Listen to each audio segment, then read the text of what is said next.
உங்களுக்கு புரியுதுல்ல நான் எங்க போறேன்னு, நான் என்ன சொல்ல வரேன்னு புரியுதுல்ல?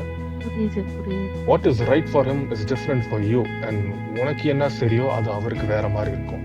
அண்ட் உனக்குள்ளே நீ இந்த கேள்வி கேட்டுக்கோ, நான் கல்யாணம் பண்ண போற மனுஷன் என கடவுளுக்குள்ள இன்னும் நல்லா நடத்துவாரா?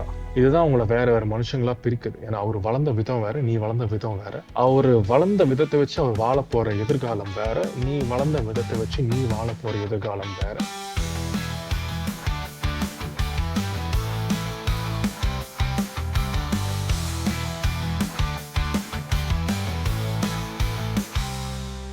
நீங்க எத்தனை வருஷமா லவ் பண்றீங்க? 3 இயர்ஸா வந்து லவ் பண்ணிட்டு இருக்கோம். நான் ஒரு கிறிஸ்டியன் பொண்ணு.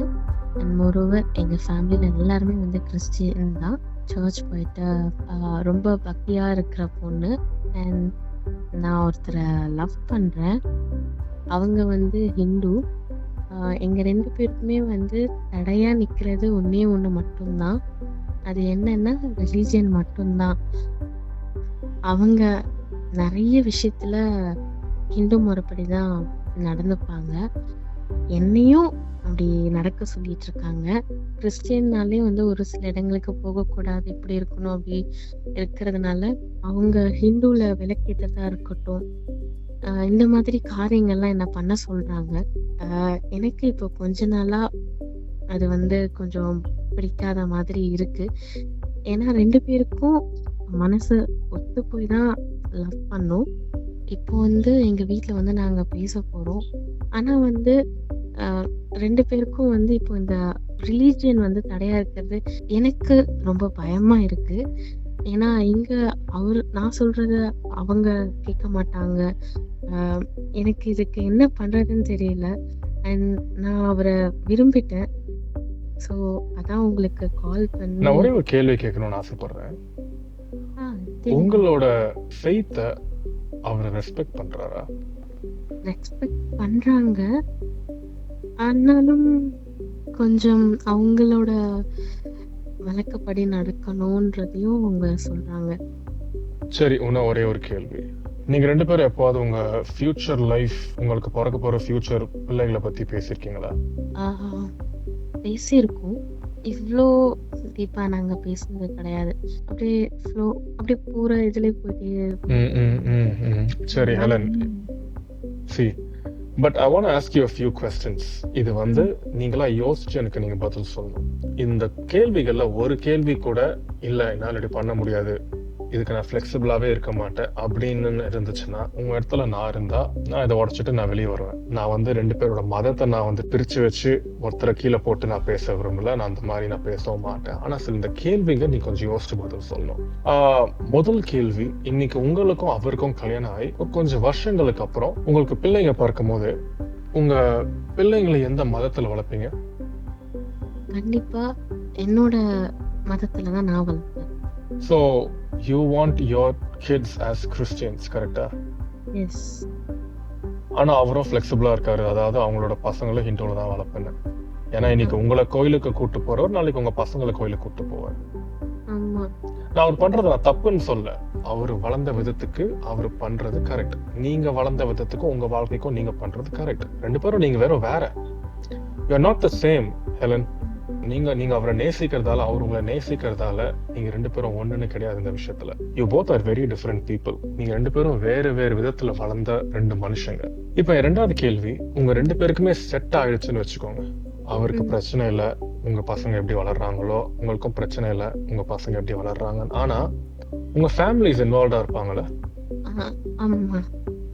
அப்படி இருக்கும்போது இன்னைக்கு அவருக்கு இல்லாத பிரச்சனை உங்களுக்கும் இல்லாத பிரச்சனை, உங்க பசங்களுக்கு எந்த மதத்துல வளர்க்குறீங்கன்றது உங்களுக்கு பிரச்சனை இல்லைன்னா, நாளைக்கு அவரோட அம்மா உங்க பசங்களுக்கு ஒரு ஹிந்து நேம் வைக்கிறாங்க, இல்ல ஒரு ஹிந்து டெம்பிளுக்கு கூப்பிட்டு போறாங்க, இல்ல உங்க அம்மா உங்க அப்பா உங்க பசங்களுக்கு ஒரு கிறிஸ்டியன் நேம் வைக்கிறாங்க, ஒரு கிறிஸ்டியன் சர்ச்சுக்கு கூப்பிட்டு போறாங்கன்னா அவங்களோட ஃபேமிலிக்கு பிரச்சனை வருமா வராதா? கண்டிப்பா வரும். சரி. 3வது கேள்வி, நியூ இயர் அன்னைக்கு டிசம்பர் 31st நைட் அன்னைக்கு அவங்களோட ஃபேமிலி எல்லாரும் ஒரு டெம்பிளுக்கு போறாங்க, உங்களோட ஃபேமிலி எல்லாரும் ஒரு சர்ச்சுக்கு போறாங்கன்னா நீங்க எந்த இடத்துக்கு போவீங்க? சர்ச்சுக்கு தான் போவேன். உங்களை அவர் சர்ச்சுக்கு போகக்கூடாதுன்னு சொன்னாருன்னா, இல்லை நீங்கள் அவர் டெம்பிள் போகக்கூடாதுன்னு சொன்னீங்கன்னா, சொன்னாலுமே நான் கண்டிப்பா சர்ச்சுக்கு தான் போவேன். ஸோ அப்படி இருக்கும்போது உங்களுக்கு பிரச்சனை வராதுன்னு நினைக்கிறீங்களா? கண்டிப்பா. ம். உங்களுக்கு புரியுதுல்ல நான் எங்கே போகிறேன்னு, நான் என்ன சொல்ல வரேன்னு புரியுதுல்ல? புரியுது. இது வந்துட்டு ஃபெய்த் டிஃப்ரென்ஸ் மட்டும் இல்லை, இது வந்து உங்களோட வேல்யூஸ், உங்களோட மாரல்ஸ். அவருக்கு ரைட்டுன்றது வேற, உங்களுக்கு ரைட்டுன்றது வேற. அதனால நீ தப்பு அவன் தப்புன்னு நான் சொல்ல மாட்டேன். What is right for him is different for you. And உனக்கு என்ன சரியோ அது அவருக்கு வேற மாதிரி இருக்கும். 2 பேரும் தப்பு இல்லை, 2 பேரும் ரைட் இல்லை. இன்னைக்கு நீங்க கால் பண்ணது, நீங்க நான் இவனை தான் லவ் பண்றேன், நான் வாழ்ந்தா இவன் கூட தான் வாழ்வேன் அப்படின்னு உங்களுக்கு அந்த நீங்க மைண்ட் செட்ல ஃபோன் பண்ணல. நீங்க இன்னைக்கு ஃபோன் பண்ணது it's because you are in the middle. Yes.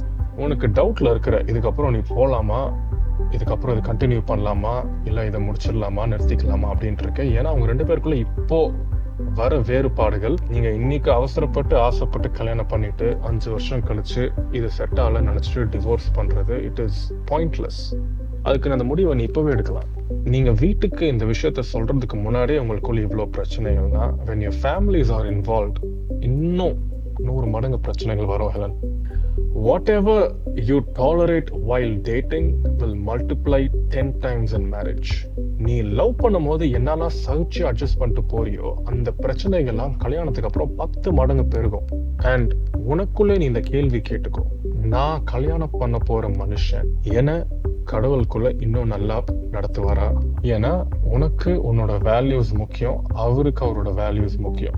இதுதான் உங்களை வேற வேற மனுஷங்களா பிரிக்குது. ஏன்னா அவர் வளர்ந்த விதம் வேற, நீ வளர்ந்த விதம் வேற. அவர் வளர்ந்த விதத்தை வச்சு அவர் வாழ போற எதிர்காலம் வேற, நீ வளர்ந்த விதத்தை வச்சு நீ வாழ போற எதிர்காலம் வேற. சரி, உங்க 2 பேருக்கும் வேல்யூஸ் ஒன்னா இருக்கு, உங்க 2 பேருக்கும் உங்களோட மாரல்ஸ், உங்களோட ஃபெய்த் ஒன்னா இருந்தா your marriage will become a lot easier. இல்லைன்னா ரொம்ப கஷ்டம், ரொம்ப பிரச்சனைகள் வரும் இந்த விஷயத்துல. Love is a powerful thing, love is a beautiful thing.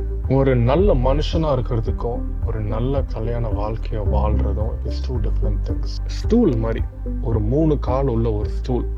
அந்த ஸ்டூல்ல 3 கால்ல ஒரு முக்கியமான கால் வந்துட்டு ஃபெய்த். அது கூட வர வேல்யூஸ், அது கூட வர மைண்ட் செட், அது கூட வர எக்ஸ்பீரியன்ஸ், அது கூட இருக்கிற பெர்ஸ்பெக்டிவ், இது எல்லாமே உள்ள இருக்குது ஃபெய்த்குள்ள.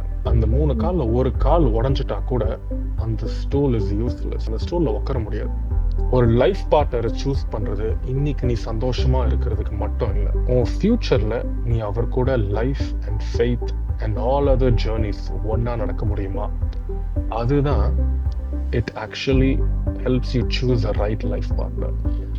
நீ என்ன முடிவு எடுக்கிறியோ அதுக்கு தேவையான தைரியமும் அதுக்கு தேவையான கிளாரிட்டியும் தேவன் உனக்கு தரணுன்றதுக்கு ஜெபம் பண்ணு. You sound like a very God fearing woman.